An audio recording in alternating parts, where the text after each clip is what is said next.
ಇವತ್ತು ನನ್ನ ಮುಂದೆ ಮೋಟೋರೋಲಾದವರು ಹೊಸದಾಗಿ ಲಾಂಚ್ ಮಾಡ್ತಾ ಇರುವಂಥ ಮೋಟೋ G45 5G ಸ್ಮಾರ್ಟ್ಫೋನ್ ಇದೆ. ಈ ಸ್ಮಾರ್ಟ್ಫೋನ್ನ ಮೋಟೋದವರು ಎಫೆಕ್ಟಿವ್ ಆಗಿ 9,999 ರೂಪಾಯಿ ಅಂದರೆ 10,000 ರೂಪಾಯಿಗೆ ಲಾಂಚ್ ಮಾಡಿದ್ದಾರೆ. ಈ ಪ್ರೈಸ್ ರೇಂಜಿಗೆ ಈ ಸ್ಮಾರ್ಟ್ಫೋನ್ನ ಪರ್ಚೇಸ್ ಮಾಡ್ಬೋದಾ, ಏನು ಚೆನ್ನಾಗಿದೆ ಏನು ಚೆನ್ನಾಗಿಲ್ಲ ಕಂಪ್ಲೀಟ್ ಮಾಹಿತಿನ ತಿಳಿಸ್ಕೊಡ್ತಾ ಇದ್ದೀನಿ. ಹಾಯ್, ನಾನು Sandeep from tech in Kannada. ಈ ವಿಡಿಯೋ ಶುರು ಮಾಡೋದಕ್ಕಿಂತ ಮುಂಚೆ ನೀವಿನ್ನು ನಮ್ಮ tech in Kannada YouTube channel subscribe ಮಾಡ್ಕೊಂಡಿಲ್ಲ ಅಂದರೆ ಈಗಲೇ ಸಬ್ಸ್ಕ್ರೈಬ್ ಮಾಡ್ಕೊಳ್ಳಿ ಮತ್ತು ಬೆಲ್ ಐಕಾನ್ ಕೂಡ ಕ್ಲಿಕ್ ಮಾಡ್ಬೋದು. ಓಕೆ, ಮೊದಲನೇದಾಗಿ ಈ ಸ್ಮಾರ್ಟ್ಫೋನನ್ನು ಅನ್ಬಾಕ್ಸ್ ಮಾಡೋಣ. ಗಮನಿಸ್ತಾ ಇದ್ದೀರಾ, ಈ ಫೋನ್ನ ಬಾಕ್ಸ್ ನಿಮಗೆ ಈ ರೀತಿ ನೋಡೋಕ್ಕೆ ಸಿಗುತ್ತೆ.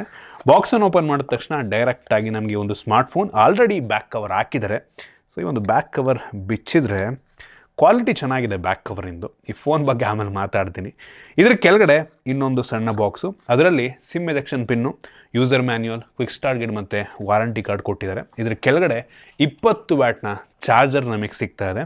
ನಂತರ ಕೊನೆಯದಾಗಿ USB Type-C charging cable, type A ಇಂದ Type-C ಒಂದು ಒಳ್ಳೆ ಕ್ವಾಲಿಟಿಯ ಕೇಬಲ್ ಇದಾಗಿದೆ.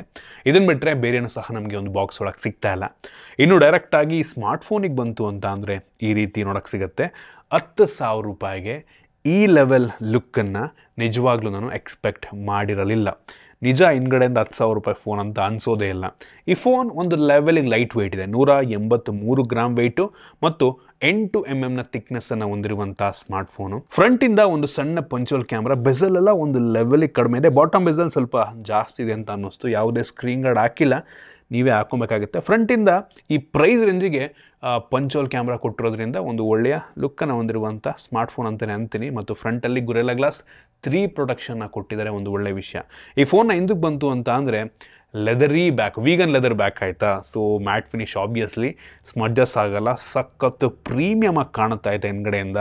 ಈ ಕಲರ್ ಅಂತೂ ಸಖತ್ ಇಂಪ್ರೆಸಿವ್ ಆಗಿದೆ. ನಿಮಗೆ ಈ ಫೋನಲ್ಲಿ ಟೋಟಲ್ 3 ಕಲರ್ ವೇರಿಯಂಟ್ ಸಿಗುತ್ತೆ. ಪ್ರತಿಯೊಂದನ್ನು ಕೂಡ ತೋರಿಸ್ತಾ ಇದ್ದೀನಿ. ನಿಮ್ಗೆ ಇಷ್ಟ ಬಂದಿದ್ದು ನೀವು ಪರ್ಚೇಸ್ ಮಾಡ್ಬೋದು. ಜೊತೆಗೆ ಈ ಫೋನ್ IP52 ವಾಟರ್ ರೆಸಿಸ್ಟೆಂಟ್ ರೇಟಿಂಗನ್ನು ಸಹ ಹೊಂದಿರುವಂಥದ್ದು ಒಂದು ಒಳ್ಳೆಯ ವಿಷಯ. ಏನು ಕೊಡದಿರೋದಕ್ಕಿಂತ ಏನೋ ಒಂದು ಕೊಟ್ಟಿದ್ದಾರೆ. ಜೊತೆಗೆ ಹಿಂದ್ಗಡೆ 2 ಕ್ಯಾಮ್ರಾ ಇದೆ ಮತ್ತು ಸಿಂಗಲ್ LED ಫ್ಲ್ಯಾಶ್ ನಮಗೆ ಸಿಗ್ತಾ ಇದೆ. Plastic frame, USB Type-C port ಇದೆ, ಹೆಡ್ಫೋನ್ ಜಾಕ್ ಸಹ ಕೊಟ್ಟಿದ್ದಾರೆ ಮತ್ತು ಹೈಬ್ರಿಡ್ ಸಿಮ್ ಸ್ಲಾಟ್ ಇದೆ. 2 ಸಿಮ್ ಅಥವಾ 1 ಸಿಮ್, 1 SD ಕಾರ್ಡ್ ನೀವು ಹಾಕೊಬೋದು.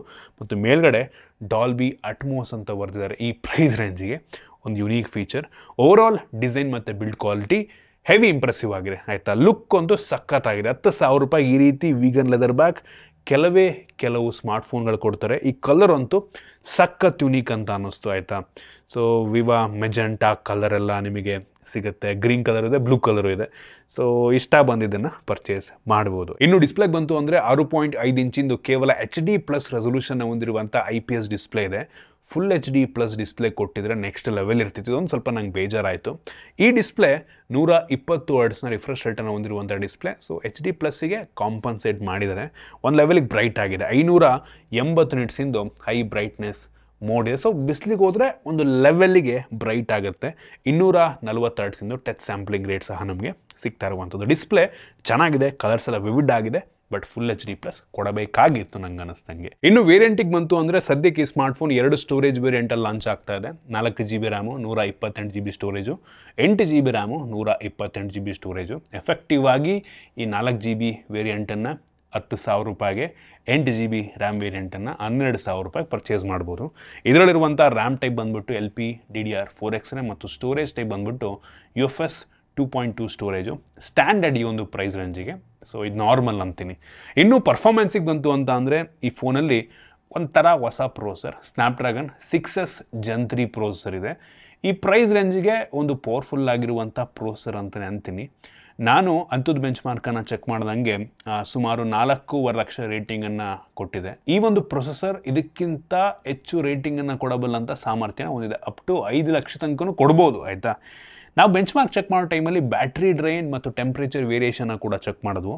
ಬ್ಯಾಟ್ರಿ ಡ್ರೈನ್ ಬಂದ್ಬಿಟ್ಟು ಸುಮಾರು ಒಂದು 3-4% ಆಯಿತು, ನಾರ್ಮಲ್ ಇದು. ಮತ್ತು ಟೆಂಪ್ರೇಚರ್ ವೇರಿಯೇಷನ್ ಕೂಡ ತುಂಬ ಜಾಸ್ತಿ ಆಗಲಿಲ್ಲ, ಒಂದು 5-6% ವೇರಿಯೇಷನ್ ಆಯಿತು. ಇದು ಕೂಡ ತುಂಬ ನಾರ್ಮಲ್ ಅನ್ನಿಸ್ತು. ಜೊತೆಗೆ ಗೇಮ್ ಪ್ಲೇ BGMI ಚೆಕ್ ಮಾಡಿದ್ವು. ಅದರಲ್ಲಿ smooth up to ultra graphic ತನಕ ಹೋಗುತ್ತೆ. ಫುಲ್ ಸ್ಮೂತ್ ಗೇಮ್ ಪ್ಲೇ ನಮಗೆ ಸಿಕ್ತು. ಮತ್ತು ಹೈಯೆಸ್ಟ್ ಅಂದರೆ HD ಹೈ ಗ್ರಾಫಿಕ್ ತನಕ ಹೋಗುತ್ತೆ. ಇದರಲ್ಲೂ ಕೂಡ ಒಂದು ಲೆವೆಲಿಗೆ ಪ್ಲೇಯಬಲ್ ಗೇಮ್ ಪ್ಲೇ ನಮಗೆ ಸಿಕ್ತು. ಸೊ ಈ ಒಂದು ಫೋನಲ್ಲಿ BGMIನ ಸ್ಮೂತ್ ಸೆಟ್ಟಿಂಗಲ್ಲಿ ಆರಾಮಾಗಿ ಆಡ್ಕೊಬೋದು, ಒಂದು ಒಳ್ಳೆಯ ವಿಷಯ ಅಂತೀನಿ. ಈ ಪ್ರೈಸ್ ರೇಂಜಿಗೆ ಒಂದು ಪವರ್ಫುಲ್ ಆಗಿರುವಂಥ ಒಂದು ಒಳ್ಳೆ ಸ್ಟೇಬಲ್ ಪ್ರೊಸೆಸರ್ನ ಹಾಕಿದ್ದಾರೆ, ಯಾವುದೇ ಕಾಂಪ್ರಮೈಸ್ ಪ್ರೊಸೆಸರ್ನಲ್ಲಿ ಆಗಿಲ್ಲ. ಇನ್ನು ಕ್ಯಾಮ್ರಾಗೆ ಬಂತು ಅಂದರೆ ರೇರಲ್ಲಿ 2 ಕ್ಯಾಮ್ರಾ ಇದೆ, 50 MP ಮೈನ್ ಸೆನ್ಸಾರು ಮತ್ತು ಇನ್ನೊಂದು 2 MP ಮ್ಯಾಕ್ರೋ ಕ್ಯಾಮ್ರಾ ಕೊಟ್ಟಿದ್ದಾರೆ. ಈ ಮೈನ್ ಸೆನ್ಸಾರ್ ತೆಗೆಯುವಂಥ ಫೋಟೋ ಆ್ಯಕ್ಚುಲಿ ಚೆನ್ನಾಗಿದೆ. ಒಂದು ಪ್ರೈಸ್ ರೇಂಜ್ಗೆ ಬೆಲೆ ನೋಡ್ಕೊಂಡು ಜಡ್ಜ್ ಮಾಡ್ತಾ ಇದ್ದೀನಿ. ಆ ಸ್ಯಾಂಪಲ್ನ ಕೂಡ ತೋರಿಸ್ತಾ ಇದ್ದೀನಿ. ಇಂಪ್ರೆಸ್ ಮಾಡ್ತು. ಒಂದೊಳ್ಳೆ ಫೋಟೋಸನ್ನು, ಒಂದೇ ಕಲರ್ ಮಾತ್ರ ತುಂಬ ವಿವಿಡ್ ಆಗಿದೆ, ಚೆನ್ನಾಗಿ ಕಾಣೋ ರೀತಿ ಔಟ್ಪುಟ್ಟನ್ನು ಕೊಡ್ತೀವಿ. ತುಂಬ ಪ್ರೋಸೆಸ್ ಕೂಡ ಮಾಡುತ್ತೆ ಅಂತ ಅನ್ನಿಸ್ತು ನನಗೆ ಫೋಟೋಸನ್ನು, ಆಯಿತಾ. ಸೊ ಔಟ್ಪುಟ್ ನನಗೆ ಇಂಪ್ರೆಸ್ ಮಾಡ್ತು ಈ ಒಂದು ಪ್ರೈಸ್ ರೇಂಜಿಗೆ. ಫೋಟೋಸಲ್ಲಿ ನಿಮಗೆ ಕೆಲವೊಂದು ಫಿಲ್ಟರ್ಸ್ ಎಲ್ಲ ಸಿಗ್ತಾ ಇದೆ.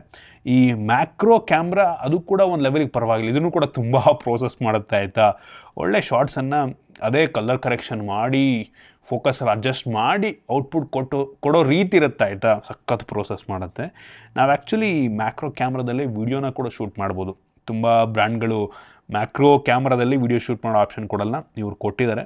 ಸೊ ಮ್ಯಾಕ್ರೋ ಕೂಡ ಒಂದು ಲೆವೆಲಿಗೆ ಚೆನ್ನಾಗಿದೆ ಅಂತ ಅನ್ನಿಸ್ತು. ಫ್ರಂಟ್ ಕ್ಯಾಮ್ರಾಗೆ ಬಂತು ಅಂತ ಅಂದರೆ 16 MP ಫ್ರಂಟ್ ಕ್ಯಾಮ್ರಾ ಇದೆ. ಇದು ಕೂಡ ಪರವಾಗಿಲ್ಲ, ವೈಡ್ ಆಗಿದೆ. ಫೋಟೋಸಲ್ಲಿ ಒಂದು ಲೆವೆಲಿಗೆ ಕ್ಲಾರಿಟಿ ಪರವಾಗಿಲ್ಲ, ಚೆನ್ನಾಗಿದೆ ಈ ಪ್ರೈಸ್ ರೇಂಜಿಗೆ. ಎರಡೂ ಕೂಡ ಈ ಬೆಲೆಗೆ ತುಂಬ ರೀಸನಬಲ್ ಅನ್ನಿಸ್ತು. ಇನ್ನು ವಿಡಿಯೋಗ್ರಫಿ ಫ್ರಂಟು ಮತ್ತು ಬ್ಯಾಕ್ ಎರಡೂ ಸಹ ಬರೀ ಫುಲ್ HD ವಿಡಿಯೋ ರೆಕಾರ್ಡ್ ಮಾಡುತ್ತೆ. ಈ ಬೆಲೆಗೆ ಯಾರೂ ಕೂಡ 4K ಕೊಡಲ್ಲ, ಇವರು ಕೂಡ ಕೊಟ್ಟಿಲ್ಲ. ವಿಡಿಯೋ ಕ್ಲಾರಿಟಿ ತೋರಿಸ್ತಾ ಇದೆ ನಮಗೆ, ಪರವಾಗಿಲ್ಲ, ಒಂದು ಲೆವೆಲಿಗೆ ಸ್ಟೇಬಲ್ ಇದೆ. ಹೆವಿ ಜಾಸ್ತಿ ಎಕ್ಸ್ಪೆಕ್ಟ್ ಮಾಡೋದಕ್ಕಾಗಲ್ಲ.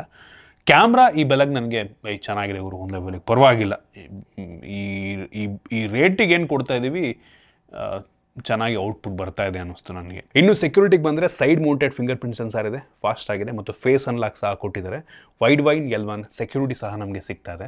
ಈ ಫೋನಲ್ಲಿ 5000 mAh ಕೆಪಾಸಿಟಿ ಬ್ಯಾಟ್ರಿ ಇದೆ ಸ್ಟ್ಯಾಂಡರ್ಡು. ಬಾಕ್ಸ್ ಒಳಗೆ 20 ವ್ಯಾಟಿಂದು ಟರ್ಬೋ ಪವರ್ ಚಾರ್ಜಿಂಗನ್ನು ಕೊಟ್ಟಿದ್ದಾರೆ. ಈ ಬೆಲೆಗೆ 20 ವ್ಯಾಟು ಒಳ್ಳೆಯದೇ. ಮೋಸ್ಟ್ ಆಫ್ ದ ಬ್ರ್ಯಾಂಡ್ಗಳು ಬರೀ 10 ವ್ಯಾಟನ್ನು ಕೊಡ್ತಾರೆ. ಇನ್ನು OS ಬಂದರೆ Android 14 ಬೇಸ್ ರನ್ ಆಗ್ತಿರುವಂಥ ಮೋಟೋದವ್ರದ್ದು OS ಹಲೋ UI. ಸೊ ಇದಕ್ಕೆ ಮೋಟೋದವ್ರು ಕನ್ಫರ್ಮ್ ಮಾಡಿರೋ ಪ್ರಕಾರ 1 ವರ್ಷದ ಆ್ಯಂಡ್ರಾಯ್ಡ್ ಅಪ್ಡೇಟ್ ಸಿಗುತ್ತೆ. ಸೊ ನೆಕ್ಸ್ಟ್ ಬರುವಂಥ Android 15 ಅಪ್ಡೇಟ್ ಮಾತ್ರ ಬರುತ್ತೆ, ಬಟ್ 3 ವರ್ಷಗಳ ಸೆಕ್ಯೂರಿಟಿ ಪ್ಯಾಚನ್ನು ಈ ಒಂದು ಫೋನಿಗೆ ಕೊಡ್ತಾರೆ. ಓಕೆ ಅಂತೀನಿ ಒಂದು ಬೆಲೆಗೆ. ಮತ್ತು ಈ ಒಂದು OS clean stock Android experience, ಆಯಿತಾ. ನನಗಂತೂ ಪರ್ಸನಲಿ ತುಂಬ ಇಷ್ಟ ಆಗುತ್ತೆ. ಬೇಡದವ್ರಂಥ ಅಪ್ಲಿಕೇಶನ್ ಅಷ್ಟಿಲ್ಲ, ಬಟ್ ಇತ್ತೀಚೆಗೆ ಗೇಮಿಂಗ್ ಹಬ್ಬು ಮತ್ತು ಎಂಟರ್ಟೈನ್ಮೆಂಟ್ ಈ ರೀತಿ ಕೆಲವೊಂದು ಫೋಲ್ಡರ್ಸ್ಗಳನ್ನ ಕೊಟ್ಟಿದ್ದಾರೆ. ಅದನ್ನು ನಾವು ರಿಮೂವ್ ಮಾಡ್ಕೊಬೋದು. ಅದು ಕೊಟ್ಟಿಲ್ಲ ಅಂದರೆ ಇನ್ನೂ ಚೆನ್ನಾಗಿರ್ತಾ ಇತ್ತು. ಇನ್ನು ಈ ಒಂದು OSನ ಜೊತೆಗೆ ನಮಗೆ ಸ್ಮಾರ್ಟ್ ಕನೆಕ್ಟ್ ಫೀಚರ್ ಕೂಡ ಸಿಗ್ತದೆ. ಅಂದರೆ ನಿಮ್ಮ ಕಂಪ್ಯೂಟ್ರಿಗೆ ಲ್ಯಾಪ್ಟಾಪಿಗೆ ಆರಾಮಾಗಿ ಸಿಂಕ್ ಮಾಡ್ಕೊಬೋದು. ಫೈಲ್ ಟ್ರಾನ್ಸ್ಫರ್ ಎಲ್ಲ ತುಂಬ ಈಸಿಯಾಗಿ ಆಗುತ್ತೆ. ಮತ್ತು ರೆಡಿ ಫಾರ್ ಫೀಚರು, ಮುಂಚೆ ರೆಡಿ ಫಾರ್ ಇತ್ತು, ಇದನ್ನು ಸ್ಮಾರ್ಟ್ ಕನೆಕ್ಟ್ ಮಾಡಿದ್ದಾರೆ.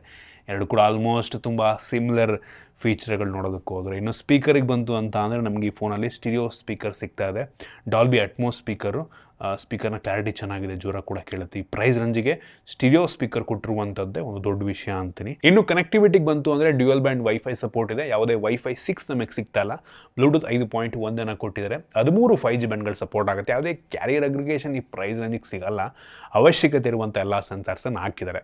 ಸೊ ನೀವು ಹಾಗಾದರೆ ಕೇಳ್ಬೋದು, 10,000 ರೂಪಾಯಿಗೆ ಈ ಫೋನ್ನ ಪರ್ಚೇಸ್ ಮಾಡ್ಬೋದಾ ಅಂತ. ನಾನಂತೀನಿ, ನನಗೆ ಈ ಒಂದು ಪ್ರೈಸ್ ರೇಂಜಿಗೆ ಈ ಫೋನ್ ಒಂದೊಳ್ಳೆ ಆಪ್ಷನ್ ಆಗ್ಬೋದು ಅನ್ನಿಸ್ತು. ಏನಕ್ಕೆ ಅಂದರೆ ಬೇರೆ ಬ್ರ್ಯಾಂಡ್ಗಳಿಗೆ ಕಂಪೇರ್ ಮಾಡಿಕೊಂಡ್ರೂ ಸಹ ಮೆಜಾರಿಟಿ ಆಫ್ ದ ವಿಷಯದಲ್ಲಿ ಈ ಒಂದು ಫೋನ್ ಸ್ವಲ್ಪ ಬೆಟರ್ ಇದೆ ಅನ್ನಿಸ್ತು. ಈ ಫೋನಲ್ಲಿ ಫುಲ್ HD ರೆಸೊಲ್ಯೂಷನ್ ಡಿಸ್ಪ್ಲೇ ಕೊಟ್ಬಿಟ್ಟಿದ್ರೆ ಮಾತ್ರ ನೆಕ್ಸ್ಟ್ ಲೆವೆಲ್ ಇರ್ತಿತ್ತು. ನೋಡಿ, ನಿಮಗೆ ಡಿಸ್ಪ್ಲೇ ಪ್ರಿಯಾರಿಟಿನ ಅದನ್ನು ಯೋಚನೆ ಮಾಡ್ಕೊಂಡು ಡಿಸೈಡ್ ಮಾಡ್ಕೊಳ್ಳಿ. ನನಗೆ ಈ ಬೆಲೆಗೆ ಈ ಒಂದು ಫೋನಲ್ಲಿ ಲುಕ್ಕು, ಈ ವೀಗನ್ ಲೆದರ್ ಬ್ಯಾಕ್ ಇಂಪ್ರೆಸಿವ್ ಅನ್ನಿಸ್ತು. ಈ ಕಲರ್ ಕೂಡ ತುಂಬ ಇಂಪ್ರೆಸಿವ್ ಆಗಿದೆ. ಡಿಸೈನ್ ಬಿಲ್ಡ್ ಕ್ವಾಲಿಟಿ ಕೂಡ ಚೆನ್ನಾಗಿದೆ. IP ರೇಟಿಂಗ್ ಎಲ್ಲ ಕೊಟ್ಟಿದ್ದಾರೆ. ಮತ್ತು ಈ ಫೋನ ಡಿಸ್ಪ್ಲೇ ಓಕೆ 120 Hz ಕೊಟ್ಟಿದ್ದಾರೆ, ಬಟ್ ಬರೀ HD+ ಆಯಿತು. ರ್ಯಾಮು ಸ್ಟೋರೇಜ್ ಸ್ಟ್ಯಾಂಡರ್ಡ್ ಆಗಿದೆ ಮತ್ತು ಪ್ರೊಸೆಸರ್ ಚೆನ್ನಾಗಿದೆ, ಕ್ಯಾಮ್ರಾ ಚೆನ್ನಾಗಿದೆ, ಬ್ಯಾಟ್ರಿ ಸ್ಟ್ಯಾಂಡರ್ಡು, ಫಾಸ್ಟ್ ಚಾರ್ಜರ್ ಒಂದು ಲೆವೆಲ್ಲಿಗೆ ಕೊಟ್ಟಿದ್ದಾರೆ, ಸ್ಪೀಕರ್ ಚೆನ್ನಾಗಿದೆ.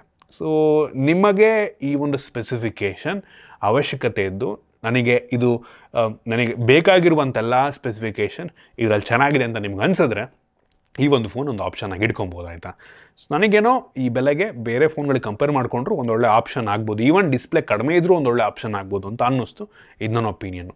ಸೊ ನಿಮಗೆ ಈ ಫೋನ್ ಬಗ್ಗೆ ಏನು ಅನ್ನಿಸ್ತು ಕಾಮೆಂಟ್ ಮಾಡಿ. ಇಷ್ಟ ಆಗಿದ್ರೆ ಲೈಕ್ ಮಾಡಿ, ಶೇರ್ ಮಾಡಿ. ಇದೇ ರೀತಿ ನಮ್ಮ ಬೇರೆ ವಿಡಿಯೋಗಳಿಗೆ ನಮ್ಮ tech in Kannada YouTube channel subscribe ಮಾಡ್ಕೊಂಡಿಲ್ಲ ಅಂದರೆ ಈಗಲೇ ಸಬ್ಸ್ಕ್ರೈಬ್ ಮಾಡ್ಕೊಳ್ಳಿ ಮತ್ತು ಬೆಲ್ ಐಕಾನ್ ಕೂಡ ಕ್ಲಿಕ್ ಮಾಡ್ಬೋದು. ಸಿಗೋಣ ಮುಂದಿನ ವೀಡಿಯೋದಲ್ಲಿ.